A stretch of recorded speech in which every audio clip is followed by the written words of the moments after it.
Welcome to the Gold Newsletter Podcast, your bank of knowledge of investments, economics, and geopolitics. Go to goldnewsletter.com for our publications and archives to increase your wealth monetarily and educationally. This is Fergus Hodgson with the Gold Newsletter Podcast.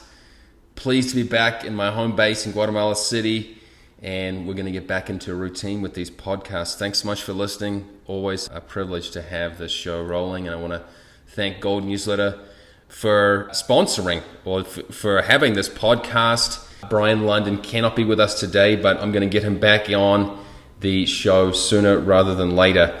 Today we're going to discuss the topic for today is higher education coming apart, and I'm going to try and weave in as much economics and finance relevance to the story. My expert, an academic and social commentator, is Ryan Hildebrand. He and I met many years ago in New Orleans through the Walter Block seminars at Loyola University, New Orleans. He is an assistant professor of biology at Delgado Community College there, where he has taught since 2010. So he's been in the battle of the beast in terms of higher education. And he has been an adjunct professor elsewhere. He holds a Doctor of Chiropractic from Parker University in Dallas, Texas, and a bachelor's degree in applied zoology from southeastern Louisiana. If you don't know of him, he has a very active social media presence. I mean, people are right into it.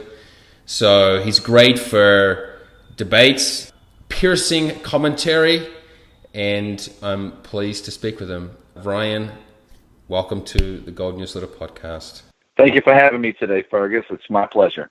There's so many topics going on. Like when I say higher education coming apart, it is a topic in discussion, and a recent book came out on it, The Case Against Education by Brian Kaplan of George Mason University. And I know you and we've discussed this for a long time, and I should note that you were a columnist with the Pan Am Post. His own blog is NOLA City Blues, although he hasn't been blogging so much of late. I guess you just blog on Facebook. Is that the latest development? Yeah, that's kind of the way it's more recently. I'm trying to think how we can set this.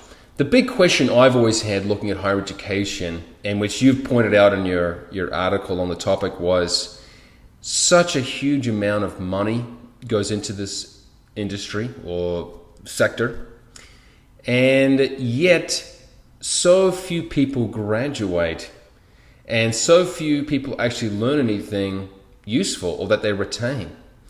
So just as a by way of a few numbers, if you look around at colleges, let's say Louisiana, that's where Ryan is, under half of people who start actually graduate within 6 years. And even at the flagship university, Louisiana State University in Baton Rouge, I think it's around 60% will graduate within 6 years.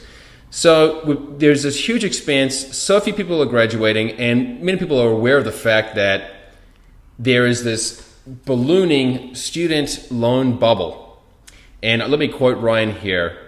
As an educator, it boggles my mind that so much can be spent on those in schooling and receive so little to show for it. So that's the context here.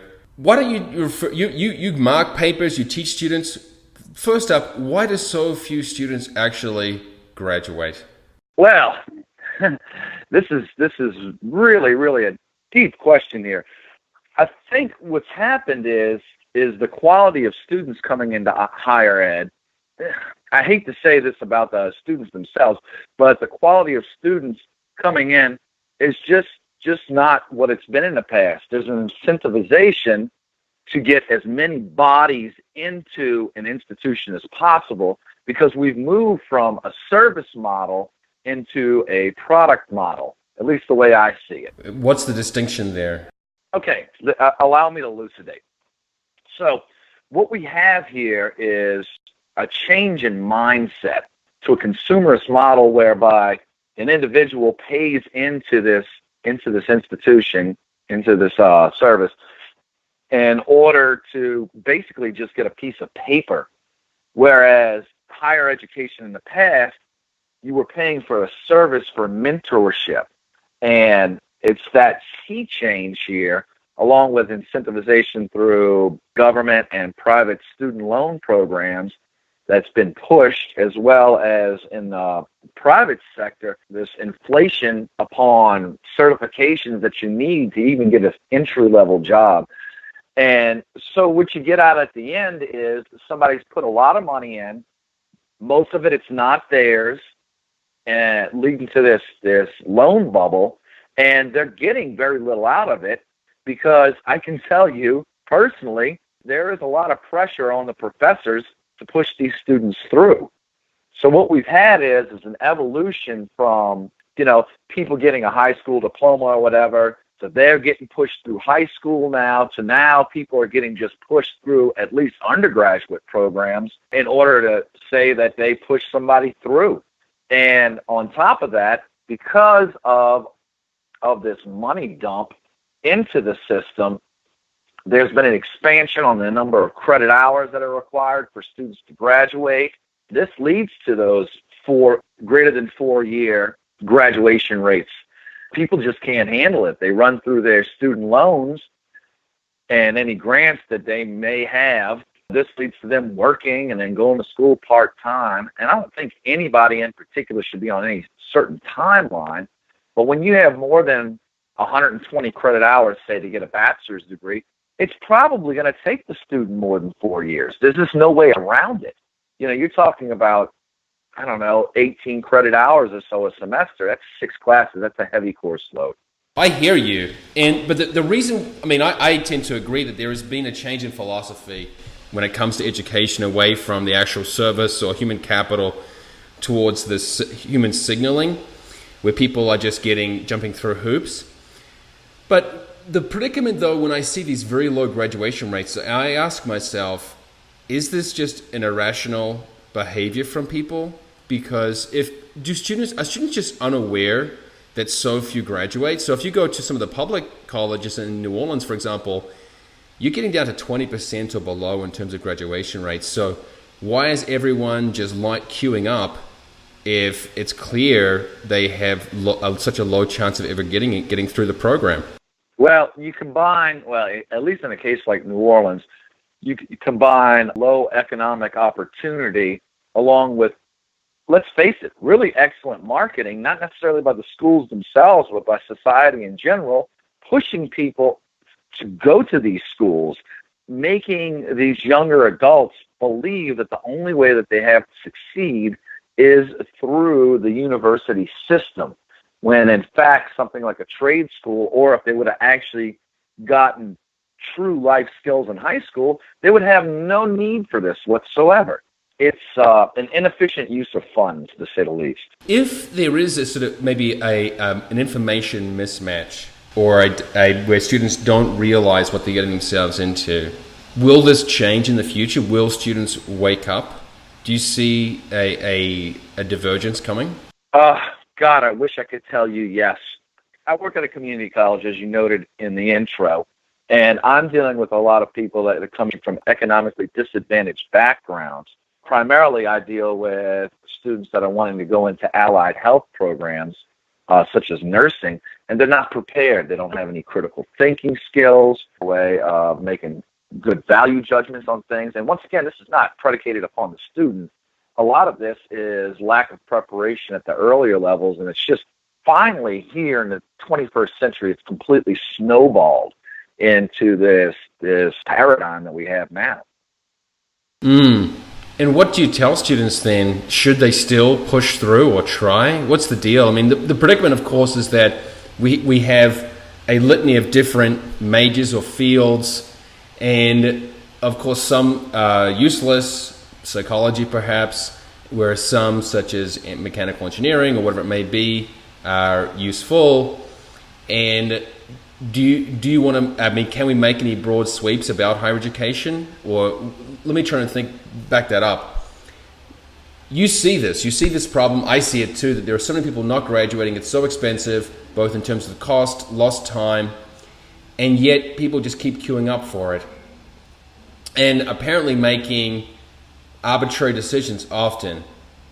What do you tell younger people, or people maybe old people like myself who are getting back into the field? Well, I asked them if it's really something that they want to do, if they feel prepared.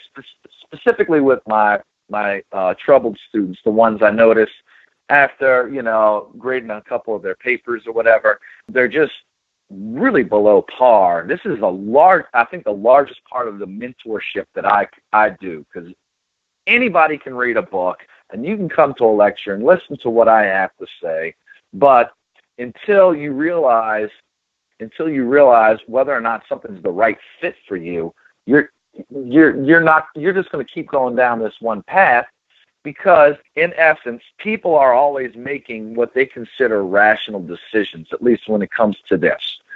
They want a good life path, they want to be comfortable, and they want to be happy. I don't think there's anybody going into higher ed that doesn't have at least those base goals. But we have a separation between reality and what their dreams are. And, I hate to be the guy that has to tell them this so much later in their lives. They should have heard it much earlier from parents or educators at a higher level. Yeah, no, look, I don't like to be the bearer of bad news too, Ryan. Now, there are so many patterns emerging in higher education. It's just a fascinating time to be exploring it. You mentioned this highly effective marketing, and not just marketing, but this social value given to higher education. But I see that as very strange, because the marketing is all about your future earnings, your status, your career prospects, blah, blah, blah. And yet, on the ground, in alternative media, we see this booming social justice factory, which has nothing to do with the former. Now, how can that be? How can there be such a focus on this liberal arts or social justice, these curriculums, or I'm not sure, but that's the plural curriculi. Yeah. These curriculums, I think that word can go both ways. But yeah, so there's such a mismatch there. How can that be? Oh, man. I think you just opened up a can of worms there. Well, it's been a long time coming. I obviously don't have the research in front of me right now, but there's been a change over time in the political or philosophical composition of faculty, to where at most campuses it's completely dominated by the political left. Where did all the free market or capitalist-oriented people go? They just gave up on it, or they got pushed out. They go into private business, or maybe they go to an enclave like the University of Chicago. Right. There's not too many people that can, or they just keep their mouths shut. That's the research I've read. People that are more free market, individualism. Yeah. You have these 18, 19, 20-year-olds, and not all of them are buying into this paradigm. So, but they see everything that's going on with militant feminism, the push for communist/Democrat socialism, whatever you want to label this collectivist mentality. And they're afraid because they don't want to be ostracized. So they don't say anything. They go through the motions, they get through school, and they go on their way. I think that's what you're seeing. I think what you're seeing here is just a lack of discourse, and people have by default been silenced because they're going to be completely trashed. Look at this young lady recently. She was open carrying an AR-15. She had a death threat on her this week. I do find it peculiar the way that, as you said, the collectivist mentality becomes just so dominant in universities. Maybe, I'm not sure why that is, but it is observable, and it flies in the face of the earnings or career prospects, because the truth is that mentality, that victim mentality, or identity politics, is counter to functioning well in a competitive, open society. So, what about, this is where I think it gets even more interesting, though, the way that there is this evolution now. One claim, which I've read, but I don't know how true it is that there's actually being almost a form of inequality within universities, that because so many people are getting university degrees these days, even despite the low graduation rates, that where you went to school is getting even more and more important. Is that the case?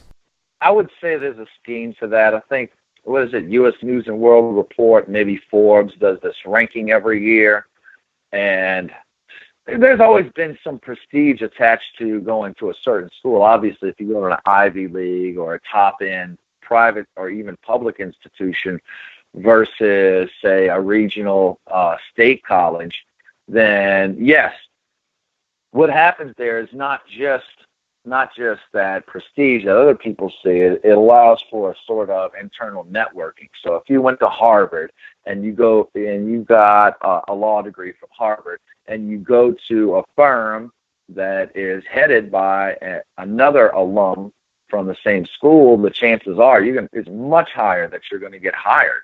I don't necessarily see this as a bad thing as long as the quality of the education matches the reputation that's been put forward.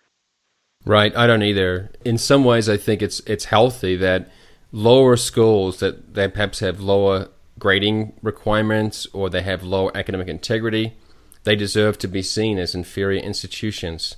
The question just is, where does it match up? One of the other evolutions, of course, is the shift to online education. Now, I'm not sure whether you agree with me on this, but I'm actually very skeptical of online education. One, because you never know who is behind the computer, or there are ways, but it's very difficult to tell.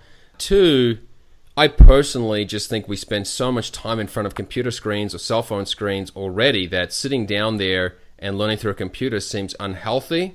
And I assume, I don't know, I don't have the data on this, but my sense is that you actually learn less through the computer screen than if you actually sit in a class and have a professor who's engaging with you.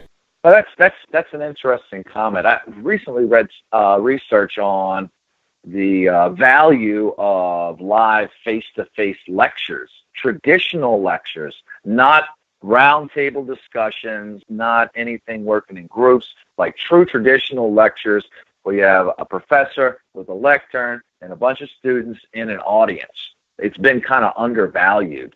Now, there is a counterbalance here in that an online type of learning is going to, obviously, from a utilitarian angle, be much, much less expensive, or at least it should be, because the amount of money saved on facilities and the like, and you can have one professor lecturing to a number of people. I teach what's called hybrid courses, but I still have at least one day out of the week where I see the students and we have face-to-face interaction. When you're dealing with internet or online courses, just about everything's incumbent upon the student. And the only way that a mentor is going to know that the student needs any help is if they prompt. And I've found that as far as doing that online, I've had to be very aggressive with my students about that. I'm like, every time I talk to them, I'm like, if you have any questions, you need to talk to me about this. Please send me an email, et cetera, et cetera. And it's a struggle, because what happens is they go into like a passive shutdown mode, and passive learning is, in general, inferior to an active, interactive environment. Right. That's the perspective I offer, that if you're going to pay for higher education, as opposed to just doing online programs which are very low cost, you want to do it in person and get that value of the professor direct to you. So I can see the justification for online learning, and as you said, the cost is enormously lower, because one professor can serve an infinite number of people potentially, assuming that people can just sign in, and then you can delegate the actual interaction to other people. And then you actually, the star professors tend to rise to the top in those cases. Yep, it's a whale and minnow scenario for sure.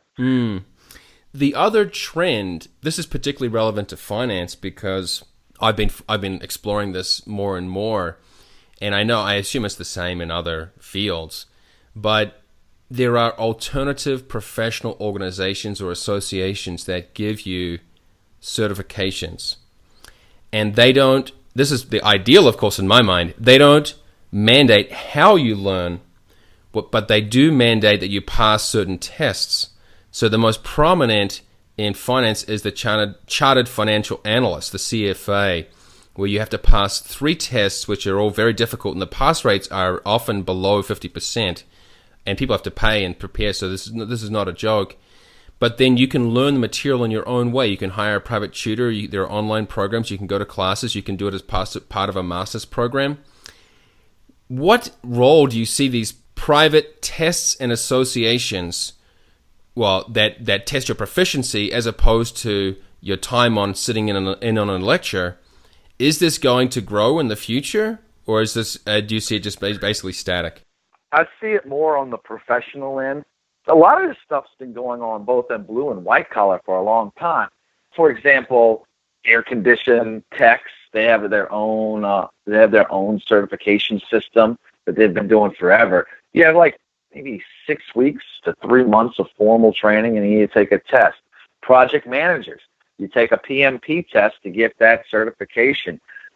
Where that fits in with traditional higher education, I think it sits more on the tech side as far as a specific type of skill.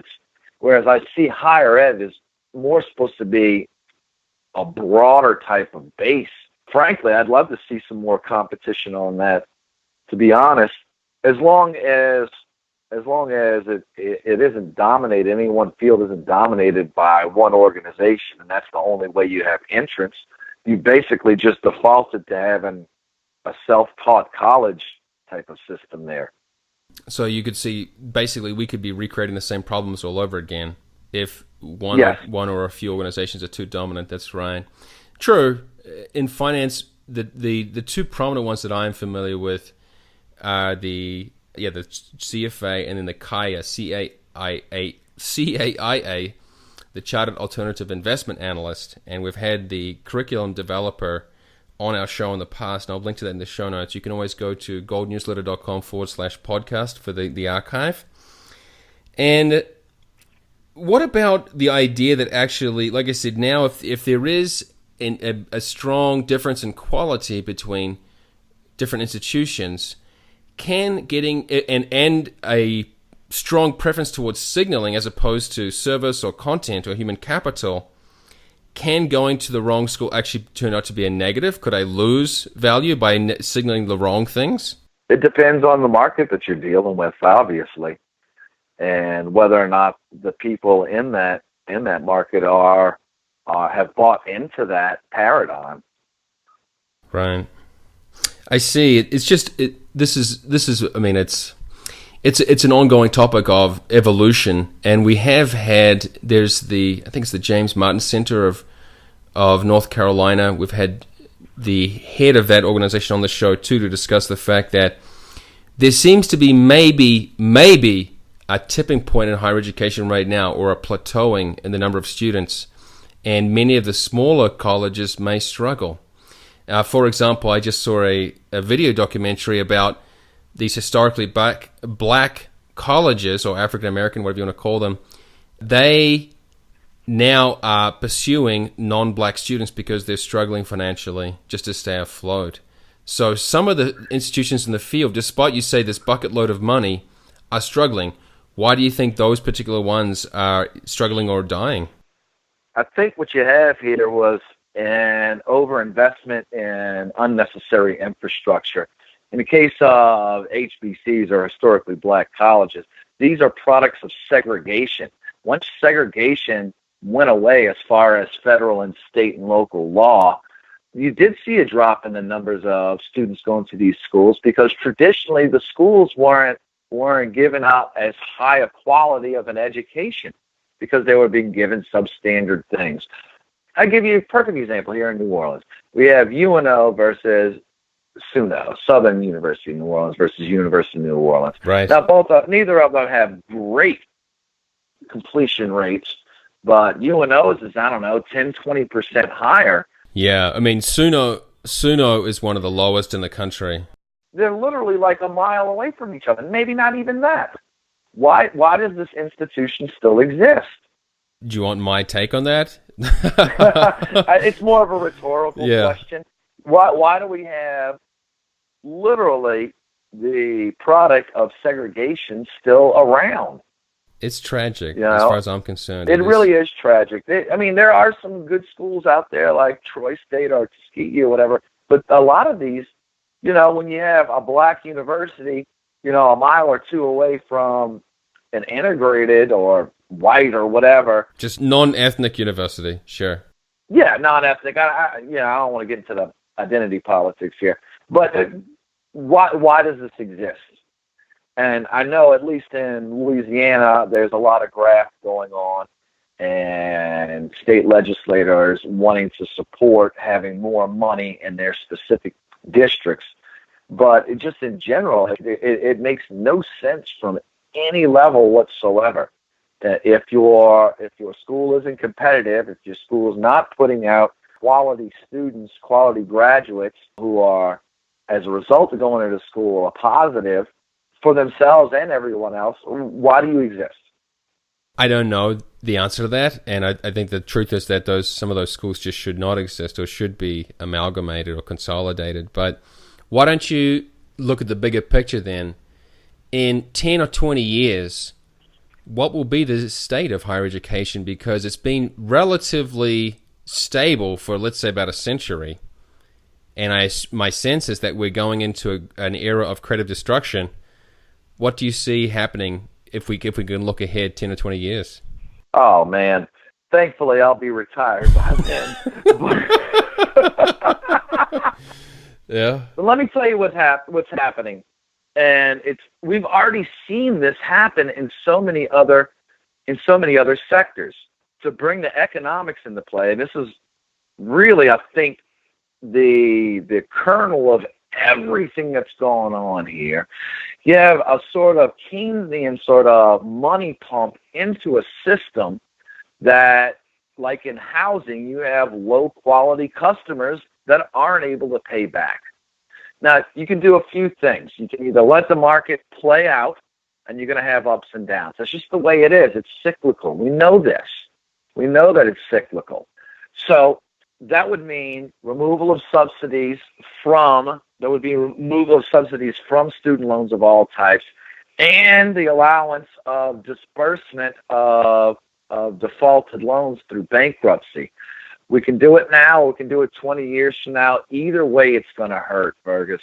I don't see any other way around it. Yeah, basically, you're just saying that the current trajectory is not sustainable. The weight of the expense of these universities, the burden of the debts on the young people, cannot continue. Without a doubt, yeah, you're gonna have a bubble pop, and it's going to be worse than housing. Yeah. So right now, Ryan, aside from on your Facebook profile, which I'm not sure whether it's still open because Facebook bans people who are controversial. Where should people follow you, or can they follow you? Do you have any other platforms you're working with these days? Right now, I am not, to be honest. My commentary is mostly of a personal nature. I've got a team together that I'm working on some stuff that's going to be integrative between biology and economics, believe it or not. That's great. It's a long-running project. Excellent. Yes. We often refer to behavioral economics as somewhat of a gateway there. I'm not going to be looking at it from behavior so much as an ecology type of setting, but I don't have anything really public right now. To be honest, I've been a little bit on the down low. I had some controversy that I went through during the Trump and Clinton campaigns. I'd rather not. Didn't we all? Revisit that. Yeah, I'd rather not revisit that. Sure. Well, what I'll do is I will link to your NOLA City Blues blog archive and your Pen and Post column archive. So we do have, I've lost you there, Ryan, but we do have at least some material for you to work with to get Ryan's take. And I will also link to the new book out, The Case Against Education by Brian Kaplan. We seem to have lost Ryan there, but I'm glad we got through the show. And I'll say thank you to him and to all the listeners.